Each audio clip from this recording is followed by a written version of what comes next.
2017 நாங்கள் ஆட்சி கட்டிலே அமர்ந்தோம்.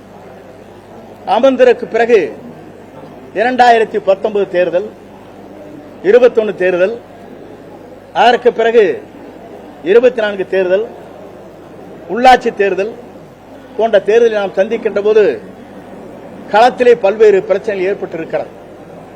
2024 இன்றைக்கு நாம் நினைக்கிறோமே, பாரதிய ஜனதா கட்சியோடு அன்றைக்கு கூட்டணி வைத்திருந்தால் 30 இடங்களை நாம் வெற்றி பெற்றிருக்க முடியும். இதையெல்லாம் நாம் வருடத்திலே நினைவூட்டினோம். அது சகோதரர் வேலுமணி கூட ஒரு முறை அந்த கருத்துக்களை வெளிப்படுத்தினார்.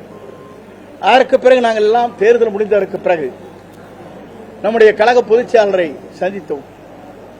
சந்தித்ததற்கு காரணமே, கழகம் தொய்வோடு இருக்கிறது. தேர்தல் களத்திலே நாம் எவ்வளவு யூகத்தை வகுத்தாலும் வெற்றி வாகை சூட முடியவில்லை. கழகத்தை ஒன்றிணைக்கப்பட வேண்டும், வெளியே சென்றவர்களை இணைக்கப்பட வேண்டும்.